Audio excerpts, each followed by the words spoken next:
area who were just home with their families and then started wondering what was going on. There's a lot of concern because of that fire that came. We talked with one family that has some land out on Ketron Island. They actually have a yurt there. It's a weekend home for them. They rushed over here concerned about their friends who are on the island and concerned about their property. Well, I'm just glad there's fire personnel out there because, it's 220 acres, so, we're super, super concerned, but we're just praying and hoping that the fire won't come our way. And with the way the wind's blowing, it's really hard to tell right now, and luckily it's not as hot or as windy as it has been the last couple of days, so that's kind of encouraging for us, but, we're just real anxious, and as you could well imagine. But, yeah, special place for you. Yeah, oh, absolutely. It's a really special place. It's kind of, I equate it to staying at a state park all by yourself anytime you go out there. But it's an eclectic group of people that live out there, but at the same time, it's just a great place to be. And it's so close to our home in Tacoma, too. And so it really holds a close place in our heart. And we put a lot of hard work and man hours into building our little dream getaway out there. And we just hope it stays that way.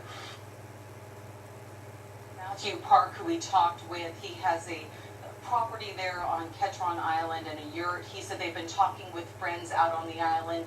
So far, all of their friends are accounted for. Of course, they are concerned about that fire. They were happy to see the fire response because they said there are no fire crews who are on the island permanently. So when there's a fire in that area, everything has to be taken out there. We understand there was a fire response with helicopters and boats rushing out there, but there was concern about it spreading to the few homes that are on the island. The one thing to keep in mind, though, is that part of the island, the southern part of Ketron Island, where the plane crashed, is an area where there are not any homes. They're just hopeful that it did not spread to the area where there are the few homes that are over there. Of course, so for people here in Steilacoom that heard that impact and saw what was going on, it was a very scary evening and a little nerve-wracking knowing that plane was overhead, knowing the jets were overhead, and just a little rattled by what happened, and glad that at this point, one gentleman told me, I feel a little harsh saying this, but I'm glad that this wasn't a lot worse. For now, we're live in Steilacoom. Amy Marino, King 5 News. All right, Amy, thank you. And while we were listening to Amy, we were watching on another screen some new video we have not gotten in yet that was just amazing. It's what some of the eyewitnesses have been telling us about what the plane did before it crashed and how close it got to the water before pulling up. I know Matthew Erickson is on the phone right now. He was another eyewitness. And Matt, you're also a pilot. Why don't you give us a brief resume here and then tell us what you saw? Yeah, I'm a regional airline pilot. I fly a CRJ 900, which is made by the same company. Very similar airplane, same amount of seats. Just basically, our mechanics have the same access to airplane as I guess the mechanic does. They will actually taxi the airplane to the maintenance, from the gate to the maintenance hangar. And it seems like this guy has probably a little bit of flight experience because to be able to take off without stalling the airplane and rotating the airplane at the right speed requires a little bit of knowledge and skill. So he obviously had some type of flight training, whether it be a single-engine Cessna or something like that. Matthew, this is Glenn Farley. When you look out there, and you said you used to fly for the airlines, you were flying regional jets most recently. I still do. You still do? I'm currently a airline pilot. When you look out there and you realize that an airline employee, and this is what's been being reported by the authorities tonight, took this airplane, considering this person had a badge, he had access, as you point out, is that these mechanics can taxi these airplanes around, going from the gate into the maintenance hangar, whatever. How shocking is that to you? It's very shocking, and something I've always thought about it. It's like maybe one of these mechanics just got the urge while crossing the runway to just push the throttle to the wall and take off in an airplane.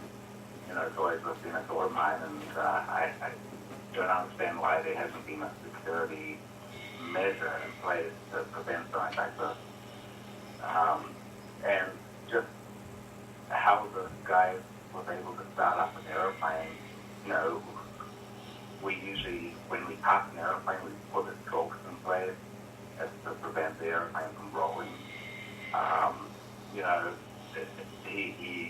must have known how to start the APU, and it's got to be power units to be able to start one engine, then start the next engine. I mean, it takes a lot of skill, and you must have pre-planned it prior to doing this system. Matthew, it's Mark Wright here. It seems like we learn something every time one of these things happens. If I have some of these planes at SeaTac Airport are worth north of $100 million, and you don't need a key to start it and fly it away, I mean, why wouldn't you need a pilot's thumbprint to be able to start a plane like that? Do you think that this system needs to be maybe updated so that maybe a key is used? I think there's a simple way of doing that. Every time we get before we fly, we have a dispatch release, and we have a flight management system.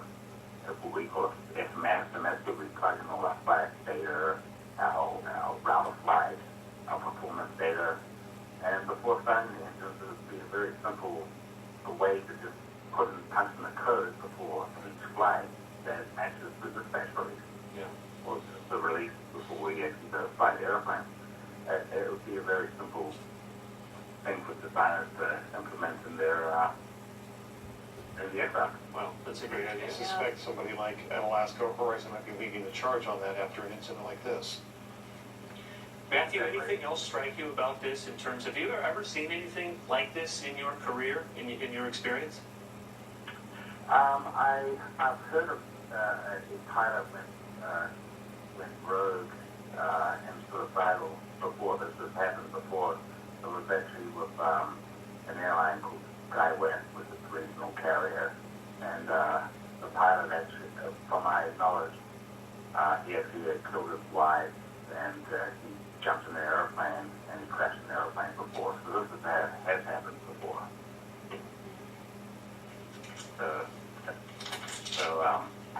But what really concerns me right now is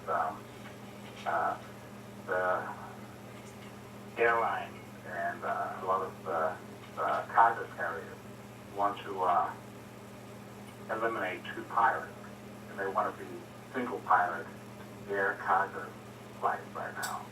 And we saw this with German wings, with the pilot locked the captain out of the cockpit and crashed into the mountain, killing 4 people. And with this legislation that's now passed in Congress, it's kind of scary because we need 2 pilots up there. If one pilot decides that he wants to do something wrong, we need another pilot up there to counteract that. And it's for public safety. Checks and balances, exactly. And right now, the legislation in Congress right now is allowing cargo carriers to actually fly single pilots. And I mean, they're going to be flying the same size aircraft, even bigger. So something's going to happen. We will put a stand up, and our Alpha Airline Pilots Association is actually contesting what's going on right now. But yeah, it's kind of scary. We do need 2 pilots on there. Matthew, thank you very much, and Glenn, I'll come to you with that because I know this is something we have talked about in the past, and part of the argument is for commercial airlines where you're flying a plane full of people around, you got a couple hundred people on board, you want that extra security measure.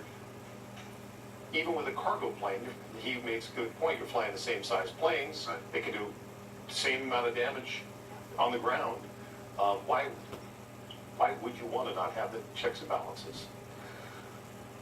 So that's, I mean, you heard what Matthew said about